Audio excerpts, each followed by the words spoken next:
Hello. അപ്പോഴേ ഞാൻ രാവിലെ തന്നെ ഹോസ്പിറ്റലിലൊക്കെ പോയിട്ട് വരുന്ന കേട്ടോ. കുഞ്ഞില്ലാട്ടോ കൂടെ. അവനുണ്ടെങ്കിലേ ഡോക്ടറിൻ്റെ അടുത്ത് കയറാനൊന്നും സമ്മതിക്കില്ല, എന്ന് കരച്ചിലും മേളായിരിക്കും. അതുകൊണ്ട് അപ്പുറത്താക്കിയിട്ടാട്ടോ പോയത്.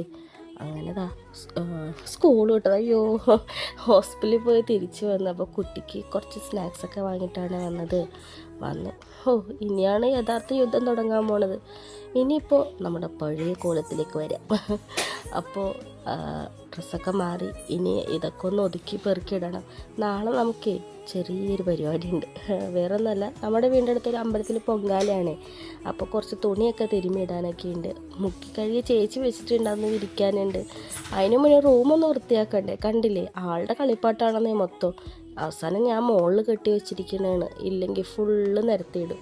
പിന്നെ കുറച്ച് തുണിയൊക്കെ ഉള്ളത് വിരിച്ച് അലക്കാൻ കൊണ്ടിട്ട് വിരിക്കാനുള്ള തുണിയായിട്ട് ചെന്നപ്പോൾ താഴത്തും സ്ഥലമില്ല, മുകളിൽ വന്നപ്പോൾ മുകളിലും സ്ഥലമില്ല. അവസാനം ഞാൻ ഏതെല്ലാം ഇച്ചിരി ഉണങ്ങിയത് അങ്ങനെ ഇങ്ങനെയൊക്കെ മാറ്റിയിട്ടിട്ടാട്ടോ എല്ലാം വിരിച്ചിട്ടത്.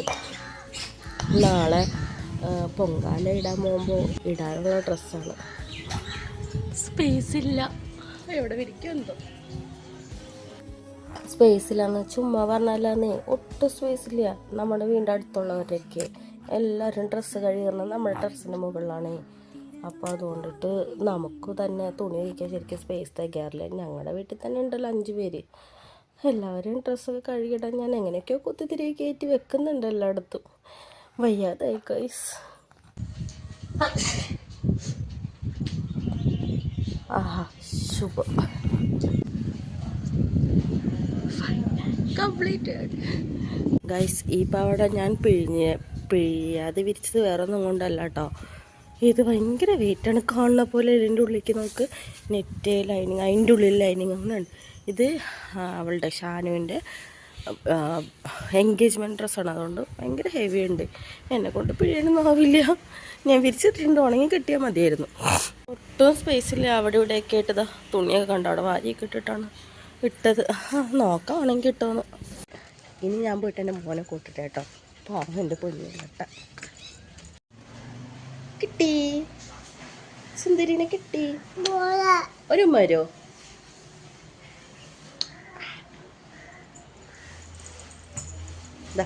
ഞാൻ പറഞ്ഞില്ലേ, ബോൾ പ്രേമി പറഞ്ഞാൽ ഇങ്ങനത്തെ ഒരു ബോൾ പ്രേമി നമുക്ക് കാണാനില്ല ഗൈസ്. ഒരു മരോ സ്നേഹമുള്ള കുട്ടി എൻ്റെ മോൻ തങ്കക്കട്ടി. എന്നും ഇങ്ങനെയൊന്നല്ലാട്ടോ രാവിലെ, ഇന്ന് ഇങ്ങനെയൊക്കെയാണ്. അപ്പം ശരി, പിന്നെ കാണാം.